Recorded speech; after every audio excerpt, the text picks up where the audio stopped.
Kwindaba zethu ngokuhlwa nje indlu izomthetho eGauteng ithe ngapha kwamawaka amabini amatyala okuxhwila nokushishina ngabantu avulwe emapoliseni phakathi kukaJanuwari noMatshi walo nyaka.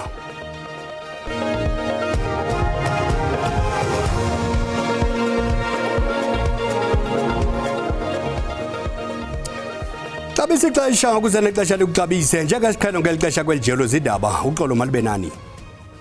Indlu izomthetho yephondo laseGauteng ithe ngapha kwamawaka amabini amatyala okuxhwilwa nokushishina ngabantu avulwe emapoliseni phakathi kukaJanuwari noMatshi walo nyaka. Usihlalo wekomiti uDelton Adams ebethetha ngelixa kusungulwa iphulo lokunyusa ulwazi ngokukhula kwamanani abantu abathengiswayo kwindlu izomthetho namhlanje. Amagosa olawulo lokungena nokuphuma kwimidiya yeli iphiko lokheje kunye nombutho wesisa iViva Foundation bamaxhaphetshu bequbisana nalo mba. Sizawubuyela kwelinqaku. Ulwaphulomthetho oluquka unyanzeliswa kwenhlawulo yokuzikhusela, urhwaphilizo, ukonakaliswa kwezakhiwo nokubiywa kwezixhobo zezinye zezizathu eziphazamisa ukugqitywa kwamaphulo eziseko zophuhliso. Ukuvakaliswa ngabaphathiswa olisekela lemisebenzi yoluntu neziseko zophuhliso, ukuhlaliswa koluntu nowezothutho nabebethetha kwibhunga lesizwe lamaphondo ngokuphathelene nemingeni kuphuhliso lweziseko nokwandiswa kwenkonzo. Ulo wokuphucula izakhiwo zophuhliso kweli ajamelene nokuchaswa ukunqamka kwawo ngenxa yemingeni eyahlukeneyo kuxhoxa ukukhula koqoqosho nokuvuleka kwamathuba engqesho. We've seen unbecoming behavior where criminals disrupt construction sites with demands for project funds. Uzikalala uxelele abathunywa bebhunga iNCOP ukuba bamaxhapheshu neagente zonyanzeliso mthetho nabasemagunyeni ekuhlaleni ukuqala lo mba. Isebe lozinziso loluntu nelithe lamisa amaphulo okwakha izindlu angama295 nalo lijijisana nezihange zonyanzeliso lwenhlawulo zokuzikhusela. Kunjalo ukutenqa kwesakhono konokontraka ngomnye umngeni ohambisa ngonyawo lonwabo ugqithiso lwenkonzo zezixhobo zophuhliso. Poor performance of contractors, where some of the projects or contractors appointed do not have capacity to deliver on the project. Others do not have operational costs or running budgets, and therefore have problems.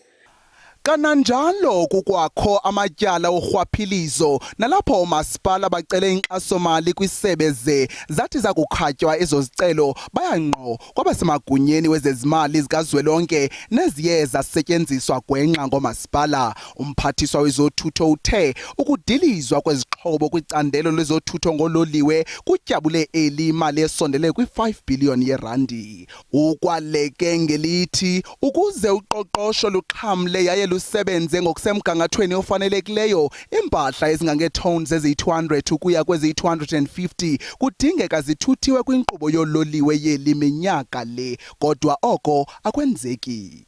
At the moment, Transnet is moving somewhere in the region of about 149-150 million tons. It's not enough for our economy.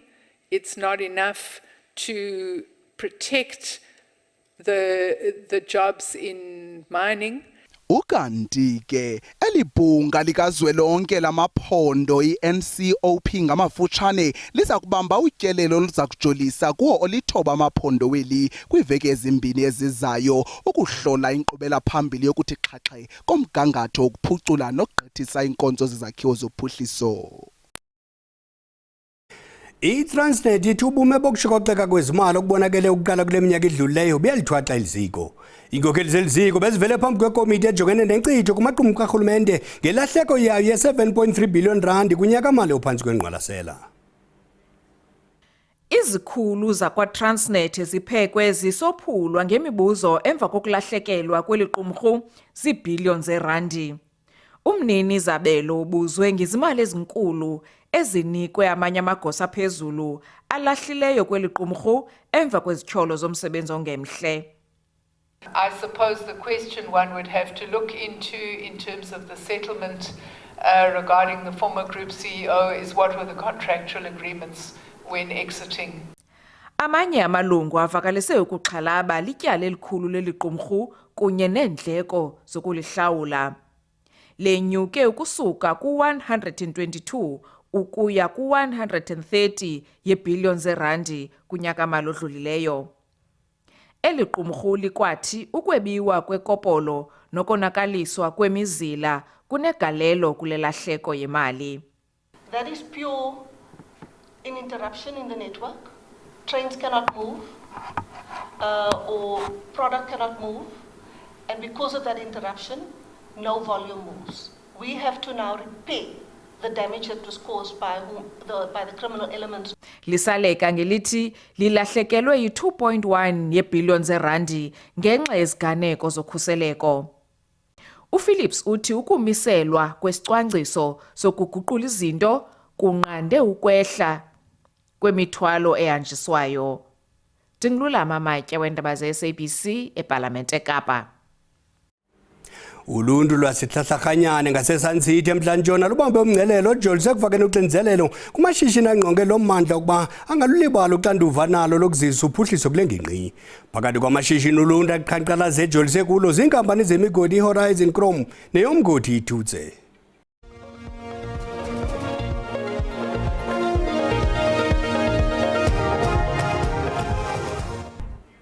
Sihlabele mgamane ndaba zethu indlu yezomthetho yephondo laseGauteng ithe ngapha kwamawaka amabini amatyala okuqhilwa nawokushishina ngabantu avulwe emapoliseni phakathi kaJanuwari noMatshi walo nyaka. Usihlalo wekomiti uDelton Adams ebethetha ngelixa kusungulwa iphulo lokunyusa ulwazi ngokukhulwa kwamanani abantu abathengiswayo kwindlu yezomthetho namhlanje. Amagosa olawulo lokungena nokuphuma kwimida yeli iphiko lokhetshe kunye nombutho wesisa iViva Foundation bamaxhapheshu bequbisana nalo mba. Phondo laseGauteng iselelinye lamaphondo asankqenkqeza phambili kweli loMzantsi Afrika kwindlela abadala yokushishina ngabantu. Izigilamkhuba ezishishina ngabantu zixhaphaza abantu abangathathi ntweni, abazizamelayo nabangavundlanga, kuquka abasetyhini, ulutsha kunye nabantwana. Uninzi lwamaxhoba luye luthenjiswe ngamathuba emisebenzi kumazwe angaphandle. Eli phulo lijolise ukufundiseni abahlali ngeempawu zokushishina ngabantu kwanendlela abathengisi abenza ngayo. We are here today to say that together we have to fight the scourge to protect our young girls, to protect our men and our women. Thidela le mikhuba kwanokwehlisa inani labantu abasengciphekweni zezinye zendlela ekuzanywa ngazo ukwehlisa olu lwaphulomthetho. We are talking about the JCP as clusters, and I'm worried. Mostly, when they call the JCP as clusters, why are we not calling the prosecution? Why are we not calling the NPA to be part of us here? Because what is happening, the police, they arrest. When the person is on the street, they don't blame the prosecution. They also do to the police. We do the arrest, after that we hand to the prosecution. Iphiko lokhetshe iHawks zilumkise abantu ukuba bahlale bethe qwa xa besebenzisa ubuxhakaxhaka bale mihla nanjengoko ukuthengiswa kwabantu kuqala khona amaxesha amaninzi. Uluntu lwasehlahlakanyane ngaseSansithe eMntla-Ntshona lubambe umngcelelo ojolise ekufakeni uxinzelelo kumashishini angqonge lo mmandla ukuba angalulibali uxanduva nalo lokuzisa uphuhliso kule ngingqi. Phakathi kwamashishini uluntu aqhankqalaze ejolise kulo ziinkampani zemigodi iHorizon Chrome neyomgodi iThutse. Lele ubujolise ukuphakamiseni izikhalazo zabahlali ekusileleni kwamashishini amaninzi kuxanduva lokuzisa utshintsho kwempilo yoluntu. Enough is enough. We demand our SLP. It's either you comply or you shut down the tuck shop that you are claiming you are running. Amanda, comrade. Stop the tuck shop that you are running. Engage with the community, because that mine is not the private mine. It's a community mine. Abahlali bakwathi imigodi engqonge lo mmandla ayikhathali ngemingeni efumbathe uluntu lolengingqi. We are very affected with this illegal mining, also with this mining that are saying that they are mining legal but not helping the community at all. Ukanti amagosa kule migodi athi aza kubuyela kungekudala kwizikhalazo ezivakaliswe luluntu. The memorandum is in line with our objectives and our principles and values. Our shareholders are very, very passionate about corporate investment momotsing. So I will know who to talk to and then we'll move forward. So it's a contractor, Mining Horizon. Yes, we received the memorandum and we will revert back as soon as promised. Abahlali bathi izinsuku ezisixhenxe kuphela abazinika lamashishini ukuba aphendule kwizikhalazo zabo. Iqela losomashishini basetyhini liphila ngokuthenga amatikiti ebhasi zePADCO zeliqeshise ngawo lijongene nekamveleli Mfiliba. Lamanina axhaphakile apho kumisa khona ibhasi kwingingqi yamaTletswane nakwaNdebele eMpumalanga. Iliwa liza kubheka umoya kwishishini lamakhosikazi njengoko iPADCO isungula inkqubo entsha yamatikiti. Elishishini labasetyhini abaphila ngokuthenga ze baphinde bawathengisa amatikiti ebhasi lichazwa ngabanye abantu njengobuqhophololo nangona iyeyona ndlela yokuphila kwabanye ithuba elide nabagxothi kade eziko ngayo. Ustaka mo maphilong a rena but it's fine a gona molao choice ke ya gage mara believe ya ka go gore mo redimo ga yona ga PADCO go tlowa yona cause na gana nna ke le one ka a week ke mo fa sama 3,000 or 4,000 so o tlo itse ka tšhelete again. PADCO e tsosa ke rena basadi ba ticket ke mo a tlo bonang gore re bohlokwa ka re di ticket ke khona reka $8 ke $10 ke nka coupon ga o tla ba boa di ticket. Inkampani PADCO isungula inkqubo entsha yokugximfiza nejoliswe ekuhlaziyeni okuxhanyulwa ngabakhweli. Si-introduce i-system entsha siyibiza ngokuthi i-smart tap. Siyasuka ke kuleya system ebekufanele ukuthi amathikithi wethu abe printed. Singena ku-system entsha ezosinikeza ama-bank acishe afane nawe bank card. Umgibeli makangena ebhasini uyangena uyathega nge-card lakhe and then uyakwazi ukuthi ahambe. Ukanti abakhweli banezimvo ezahlukeneyo ngale nkqubo intsha. We are happy with them because they say if you miss 2 days, maybe you wait 3 days and then you miss 2 days, you are still going to travel with the 2 days next week. Uyalithenga usuke ubambe kugule uhlezi inyanga yonke ekhaya imali yakho ayisabuyi inkosi yokuthoma phasi. Ngokufakelwa kobuxhakaxhaka bale mihla abasetyhini eMarabastad nakwaNdebele oku kuthetha ikamva elimfiliba ngokuphela kweshishini labo. Inkundla kaMantyi yaseMiddelburg eMpumalanga iphinde elihlehlise ityala lomfama nabanye abathathu abatyholwa ngokubulala abantu ababini kwiveki ezintathu ezidlulileyo. Ukusemva kokuba amapolisa efumene uthuthu lwabantu ababini ekutyholwa ukuba babulewe. uReynold Steyn, uDumisani Masilela, Stephen Wilson noDumisani Luthuli batyholwa ngokuxhwila, ukuxhaphaza nokutshisa imizimba yamaxhoba etyholwa ngokuba imfuyo kule ngingqi. Ekhuluma neziko leindaba ze-SABC owengameleli umnyango uVuyiswa Ramokgopa uthi bakubone kumqoka ukuthi bahlomulise imbokodo yenza kahle emkhakheni wezolimo ngoba iningi ingqinamba lembokodo ebhekana nazo. Washo ke ukuthi ngeke baze bayilaxazise okwenyongo yenyathi basazobambisana nabo kwezinye indawo zokusebenza. We are recognizing women and their achievements as well as young people.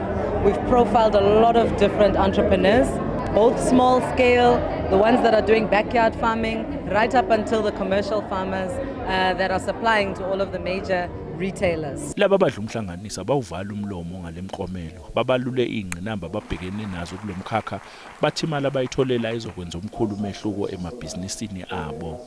Manje angakholwa ukuthi nje mina uhlobisile bakwayende ukuwina le award engaka nje kukhulu njena and kusho ukuthi isiqalo nje angakube lula ejeni yami ayikho lula faced a lot of things mane bunzima bezinto ezininzi operational premises staff all those things but Thixo wenzile. God made it that I do it today and yes I'm very happy I'm honored. I don't even know what to say. Nile nje ndiziva ndivuye kakhulu ngoba le mali le ndiyifumeneyo izawungena ku-business yami ndizakusebenza lento bendiyifuna ifridge le bendingakwazi uyifumana ndizokwazi ngokuyithenga noba incane i-mobile fridge ndizokwazi uyithenga ngayo le mali so igama lami nguCalvin wakwaDludla endabeni ze-SABC ngibika ngiseGoli. Lihlehlise lomhla wesithathu kwinyanga ezayo ityala lorhwaphilizo lalowo wayesakuba ngumphathi wezemidlalo ubugcisa nenkcubeko uZizi kodwa natyholwa naye Hani McKay kwinkundla yamatyala ezorhwebo echophe ePalmridge kwiMpumarandi. Bajongene nezityholo zorhwaphilizo zemali efikelela kwi-1.6 yezigidi zerandi. Kutyholwa ngelithi ukodwa wamkela ukufunjathiswa nguMcKay owayeligosa eliphezulu le-EOH ukuze yena amzamele ii-tenders zakwarhulumente. 3rd of October, 3rd October 2024. That would then be for the outcome of the representations that have been submitted on behalf of accused number 1 to the DPP's office. In this matter, you both are on bail. The court is extending your bail conditions. Conditions remain unchanged. You both expected to appear in court number 10 at 8:30 in the morning. You're well aware of the fact that should you fail to adhere to the conditions of this court, warrants of arrest will then be authorized. You will both forfeit your bail monies to the state. Do you both understand? Thank you. You may stand down.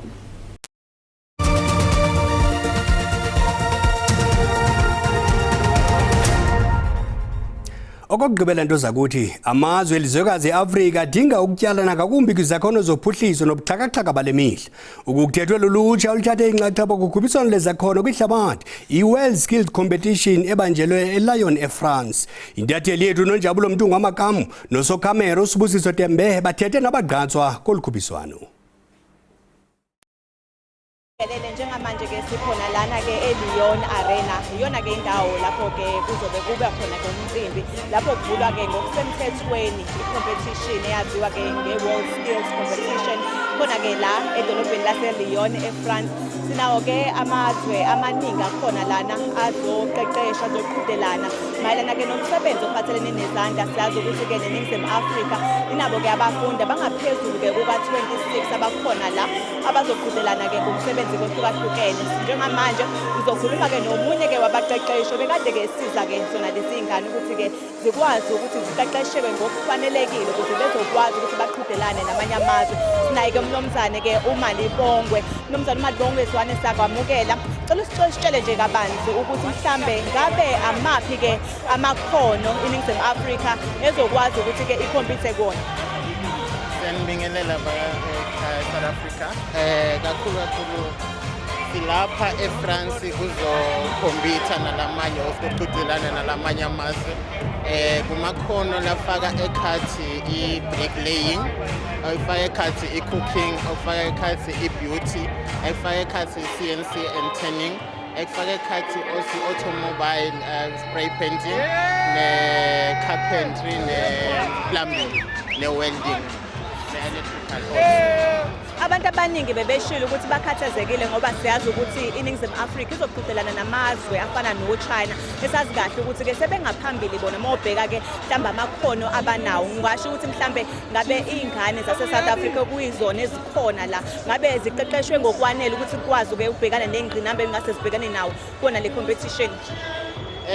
Sisike ngokwethu nangemandla ethu lesinako thina lesibuya nake ekhaya abantwana balungele ukukhompitha and ukufesana nalamanye amazwe ikakhulu ngoba siyazi vele ukuthi amazwe afana nabo-China abafana nabo-Japan baphambili nge-technology kunathi but nathi sinako okwethu esizoqhudelana ngako. Sengingasho nje ukuthi silungele and lesisho sithi we are ready for 2024 France. Vele sokhompitha vele angeke sibayeke sizowuzama ngako konke kusemendleni wethu okokuthi sibuya nako. Okunye futhi mnomzane ke uzwane siyazi ukuthi ke kube kwakhulunywa kabanzi ukuthi ke izingane zaseNingizimu Afrika kakhulukazi lezi zenza ke u-grade 12 azifuni ukuthi mhlambe zicabangele mhlambe ngaku-Mativate College. Mhlambe ungathini kuzona ngoba siyazi ukuthi izingane ezikhona la eLyon izingane ke sifunde eMativate College nezinye zazo siyazi ukuthi sezidlale namabhizinisi azo. Nengakusho ukuthi ke mina ngekwami like ngekwethu thina eMativate College siyawa encourage abantwana bethu from secondary ukuthi bajoin eMativate College because eMativate College kulapho khona sikhona uthatha abantwana labangakhoni ngezengqondo but ngekwamakhono nangakwezandla kulapho ukhona kubona ukuthi umntwana uyalungela lekhono. Abantwana abaningi vele abakhona eMativate College abanamabhizinisi abanama-companies abaqashwa ama-company. That's why nasuka lana sizozama i-World Skills South Africa isithembisile ukuthi izobasiza ukuthi bavule amabhizinisi akusasa and baqeqeshe ngamakhono. Lokusho ukuthi siyacela naku-industry ekhaya kanjalo. Sibonga kakhulu ke mnumzane uZwane ngesikhathi sakho. Lo ke bekumnumzane ke uZwane ungomunye ke wabaqeqeshi kuyibona ke kade besiza ke abafundi labake abangu-26 abakhona la ezwenikazi ke lase-Europe khona la eFrance edolobheni lase-Lyon okuyilapho ke bezoqhudelana khona. Njengamanje sikumcimbi ke wokuvula ngokusemthethweni yona ke i-World Skills ibuyisela ke indaba kuwena. Umbe ngomntu uyawucima umlilo masikhongozeleza ngomzukulu kaMageba makube xhusibele.